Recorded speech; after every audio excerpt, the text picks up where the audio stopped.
Hello and welcome to Education Chat, a podcast created by students for students. My name is Alyssa and my co-host Alysha Paulino and I like to use this as a platform to connect with students in the Inland Empire and discuss important topics happening right now. Today we're joined by Jessie Alvarez, who is a first-generation student at the University of Redlands. So hello, Jessie. Welcome to Education Chat. Hello, thank you for having me. Thanks for the invitation. Thank you for coming on. So we are excited to just learn more about you and hear your story. So to start, can you tell us your major and what level of education you are currently pursuing? I'm currently finishing up my Bachelor's of Science in Business at the University of Redlands, and I'm on my last semester. So we have 3 more classes to go, and I'm completely done, yes. How exciting. Very exciting. I'm already further than I expected, so we're doing good.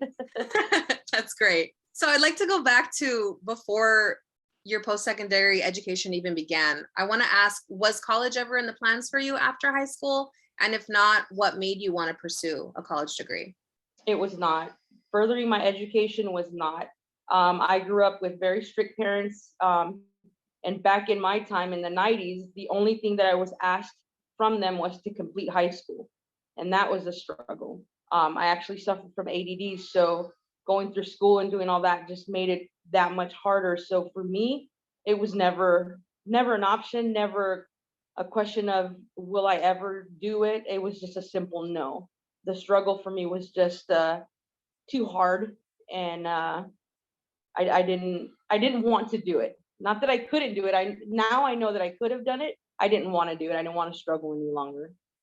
So then what made you, what changed then? Life and children. Life and children. My daughters are, we have an 18-year-old already who just recently graduated high school, and we have a 15-year-old. So I'm the type of person who will never ask you to do something that I can't do myself or that I haven't done myself. So when my oldest was approaching that time where she needed to decide if she was going to go to college or what she was going to do and pretty much starting to plan her future, I felt that I couldn't tell her that she needed to at least get her associates because I hadn't done it myself. So that was the major drive for me to do it, is that I wanted to be able to tell her, can you at least do your associate's degree, get some college education in early enough, don't wait until the end. So that's why I did it, so that I can be able to have that and say, hey, I did it, your mom did it, now it's your turn. I really like that way of thinking, because you're kind of like practicing what you preach. Because I feel like for a lot of first generation students, a lot of the parents encourage their students to go to school, but they don't know the struggles, the challenges that come with it. So I really do commend your way of thinking for doing that, honestly. Yeah, it's something that I've stuck with even in my professional career. I've worked in various management positions, and I've always been the same with my employees as well. I would never ask them to do something that I couldn't personally do myself. Well, I do like your way of thinking. And with that, since you started school during a global pandemic, what was it like navigating that after coming back after many years? It was difficult. It was difficult because I've always struggled with the online settings. And it's always been challenging for me. I feel like being at home and having a family, I can't find that separation where I can just focus on school, or I can just focus on our home or on our family. So it was a real struggle, but there comes a point where you just need to decide, are you gonna do this, or are you gonna stop? Because I just felt like if I stop, my mentality was, well, just stop until the pandemic is over. But we didn't really know when the pandemic was gonna be over. So I just decided to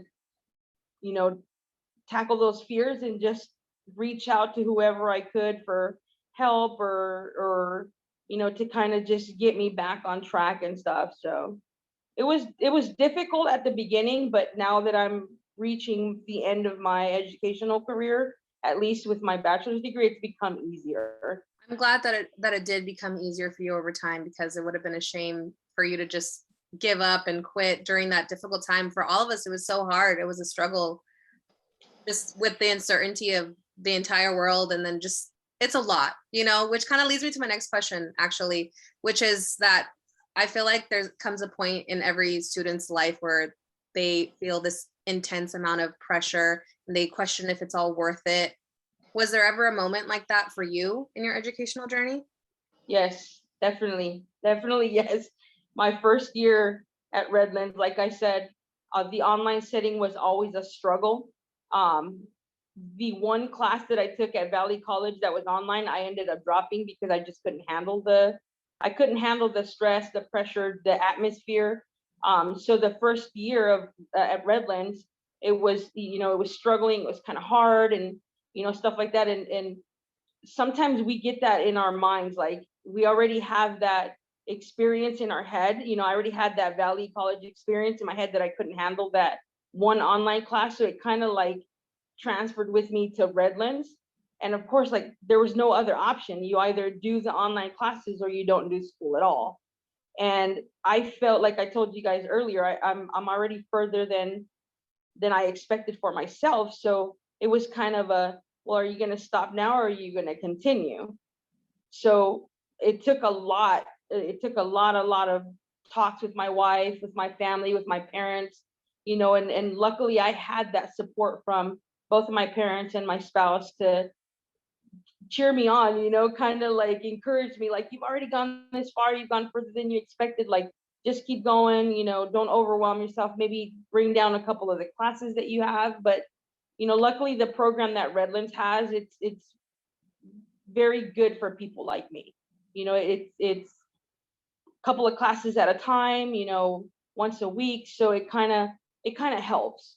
And you said that Redlands has classes for people like you. What do you mean by people like you? Like adult learners or people who stopped and returned back to school? What do you mean by that? What I mean by that is like people who struggle with like learning disabilities. It's not so overwhelming. At least in my part, I feel it wasn't so overwhelming. I honestly feel that the program that I'm in at Redlands was actually catered for me. It really wasn't. It's just something that they offer. But the way that it made me feel like it was catered for me. Like I didn't have to worry about doing, 4 or 5 classes a week, and not knowing, which class I have homework for or what was I doing, what was due. It's kind of, one class at a time if you wanted to do it like that.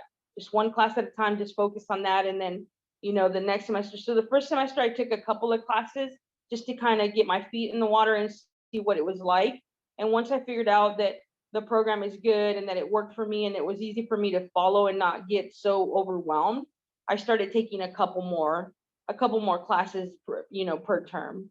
That makes a lot of sense. And I feel like a lot of schools can actually take some tips from Redlands, because I know for a lot of students with disabilities, they do struggle when it comes to learning. And that's one of the barriers that they struggle with.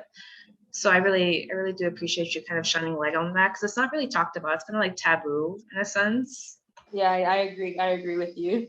How are you balancing school on top of raising children, going to work, and still finding time for yourself? Because we know that going to school is hard on its own, but when you have all these different elements in the mix, like how do you do it? It just seems like a daunting task. To be honest with you, I feel very blessed that my parents gave us the opportunity. And I say us because my wife as well, she actually just finished her master's degree and is going into her PhD degree. But I feel really blessed and lucky that we do have our parents who gave us that opportunity, because they allowed us to be here in their home. So that took some of the financial responsibilities of having like a mortgage or rent and utilities and stuff like that. So that kind of eased our minds a little bit, and our pockets as well, to give us the opportunity to fully dedicate ourselves to our educations.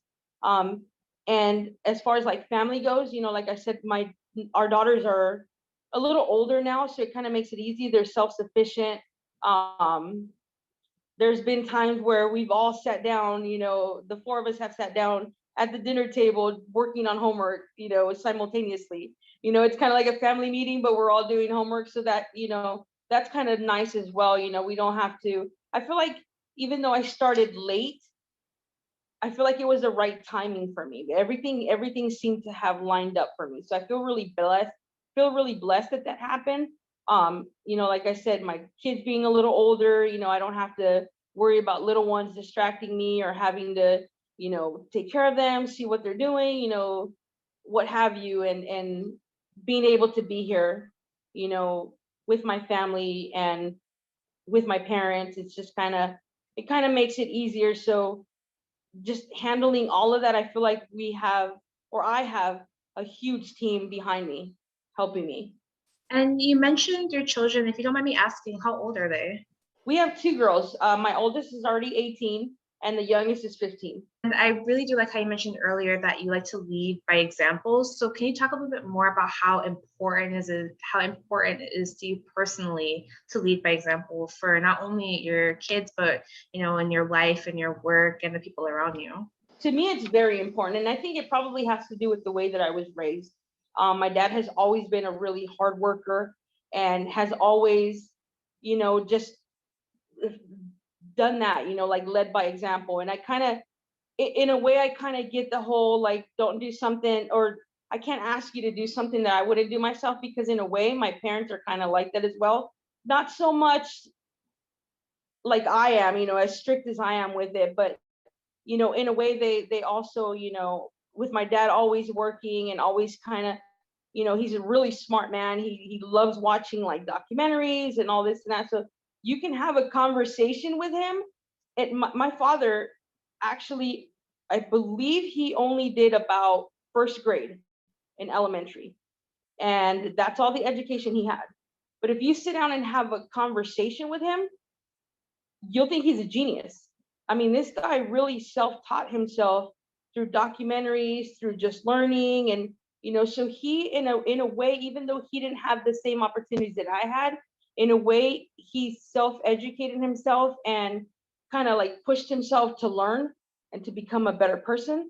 So to me, it's very important to do the same, to kind of like push yourself, to challenge yourself, to become a better person, to be able to be good examples, be able to be good, productive citizens, stuff like that. So it's very important for me to not only instill that in my girls, in my family, but also in the people around me. Like, I like to surround myself by people who make me better, who make me want to push myself, who want to, help me become a better person, kind of like just feed off their energy and they feed off my energy kind of vibe. So it's very important for me to be able to lead by example. And this is one of the, bigger reasons why I continued beyond, I keep saying like I've gone further than I expected, because my plan was only to do my associates, because it was the only thing that I'm asking my daughters to do, just at least do your generals. And then once you try to figure it out or know a little bit more about what you want, then you can continue. But once I figured out that I can do it and that it's not as hard as I thought it was, that's why I continued on to my bachelor's. And now my goal is to take a little bit of time this time, not 22 years like the first time, but maybe take, 6 months or a year to kind of dedicate fully just to my family, and then jump onto my master's degree. That's really important to take those like much needed breaks in between school and classes. So it's really, really good. I wish you the best of luck though. I just want to say, I love your positive attitude and your outlook on life. That attitude is exactly why you are where you are now. And it's going to keep pushing you further and further. And I'm sure your daughters see it and they're going to go further and further because of that attitude. So I just wanted to put that out there. I love that. Thank you so much. I appreciate that. It's the optimism, right? You're so optimistic. I could learn something from you. You mentioned a little earlier that you might want to keep going with your education. So if you don't mind me asking, how much more schooling do you plan on doing, and what do you plan to do after that? I want to get my master's degree. I know for sure that I want to go as far as getting my master's degree. PhD, I don't know, but you never know. Like I said, you never know. Things might change, opportunities might come up, and, I might want to do it. But as of right now, I'm thinking that, just my master's degree. Once I finish my business degree, I want to go back into the world and actually start working and putting my degree to use and stuff like that. So I'm gonna take my master's degree a little slower and a little differently because I'm actually planning on working full time and going to school full time at the same time. So that's gonna be a little challenge, but we're ready for it. We're good to go. And I know whichever like schooling you did, what path you decide to go on, I know you're gonna do great. I just know it. Like the vibe is telling me you're gonna do great. Thank you so much. I appreciate that. I appreciate all the good vibes. Right? And like you said, surrounding yourself with good people, because when you're already in school, it's already so stressful. So you don't need negative energy around you as well. So it's another good thing to point out. Exactly. And like I tell my friends, my success is your success. Your success is my success. So we just surround ourselves with that. And with that, since you have so much knowledge and so much experience, what would you like to share with others about the value of returning back to college? And this can be through networking, like I mentioned, through your experience. What value would you like to share with others? Oh man, I honestly don't think you can put a value to it, really. If you really think about it, you know, I try not to think of I should have done this sooner, because like I said, everything aligned, you know, everything lined up for me to be able to start at 40, you know, so everything aligned for me. And I try to stay away from the I should have done it earlier if I would have known. You know, don't think about what you should have done. Think about what you could do. So like moving forward, what can I do? You know, the past is the past. You can't go back. You know, just push forward. Look into your future. Like what do you want to do? Like not what you think you can do or what people tell you can do. What do you want to do? You know, because if you focus on what you want to do, it makes it so much easier. You know, and I would say that that's one of the most valuable things that I have learned through this journey is like, don't worry about what others think you can do or what others think you're capable of. Like you need to know what you're capable of and just, you know, push through that. And the second thing that I would say is don't be embarrassed. Don't be embarrassed. That was one of my struggles when I first started Valley is like, you know, God, I'm 40 years old. Like you got high school kids here. You got like 17-year-olds from middle college, high school in the same class as you. Like this is embarrassing. But the beautiful thing about the San Bernardino Valley campus is the diversity.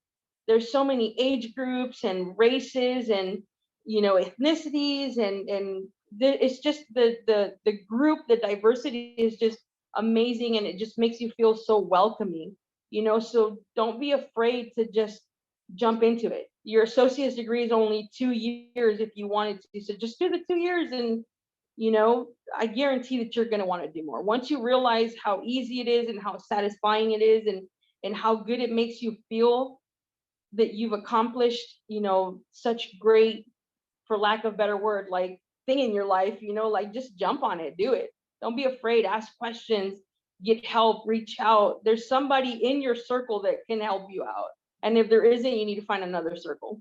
Very true. What a powerful message. Thank you so much for coming on and sharing your story with us. It's been very insightful. Thank you. Like I said, thanks for the invite. Thanks for having me. Sorry about the internet issues, but you know. Don't worry. It's life. It's life. It's life. You have to roll with the punches, you know? There you go. And you're rolling with it smoothly. We wish you the best on all your future endeavors and hopefully we'll hear from you soon. Thank you, ladies, so much. Have a good day. Take care. You too. Bye. Bye.